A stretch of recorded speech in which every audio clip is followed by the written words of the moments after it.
In this lecture, we will show that up to isomorphism, there is only one field of any given finite order. For this, we will use the fact that the multiplicative group of a finite field is cyclic.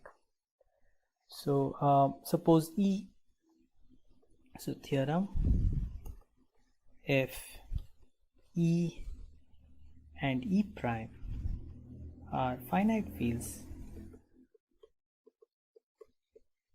of order p to the n, then there exists an isomorphism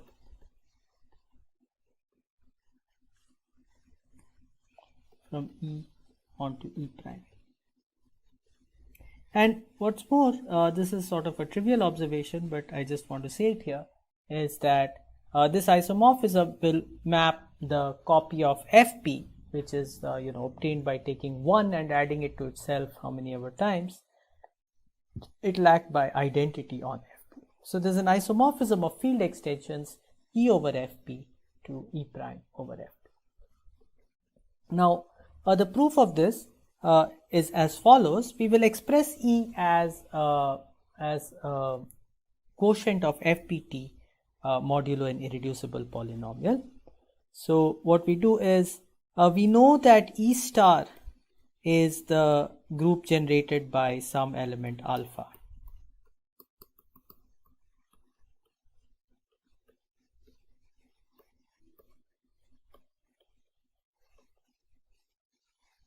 Okay, some non-zero element alpha generates this group, and what this means is that E is the group generated by alpha, the field extension of Fp generated by alpha.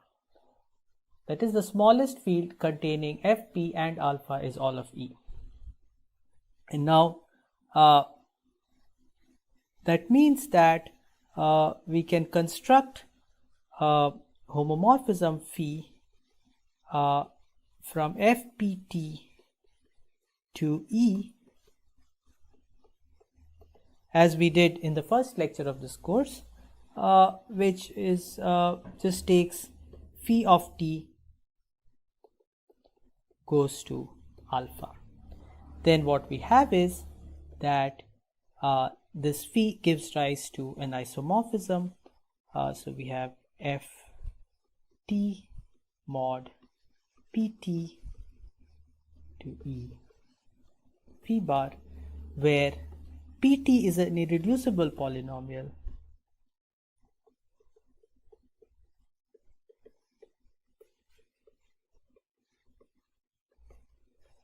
and pt generates kernel of phi. Okay, so E is isomorphic to Ft mod Pt. Now, this suppose we write. So what we know is that phi bar of t is alpha, and so alpha is a root of Pt in E. This means that the GCD of Pt and t to the p to the n minus t, alpha is also root of t to the p to the n minus t, because the elements of E are precisely all the roots of t to the p to the n minus t. This is not equal to 1 in Et. But we've seen that this GCD does not actually depend on which polynomial ring we are computing it over. If the GCD is not 1 in Et, it is also not 1 in Fpt.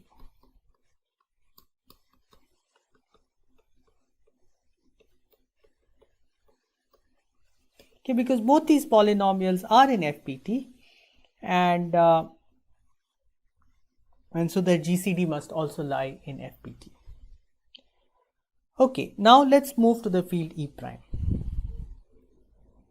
So since Pt and t to the p to the n minus t is not equal to 1, and t to the p to the n minus t splits into linear factors in E prime.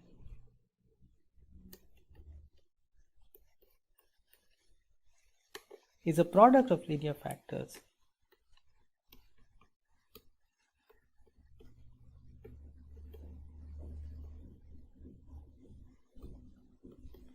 This means that PT has a root in E prime. In fact, one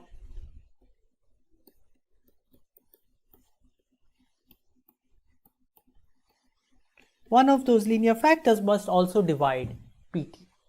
So PT has a root in E prime, call it alpha prime. And now you define FPT to, let's call this phi prime to E prime by taking T to alpha prime. Now this homomorphism must have kernel containing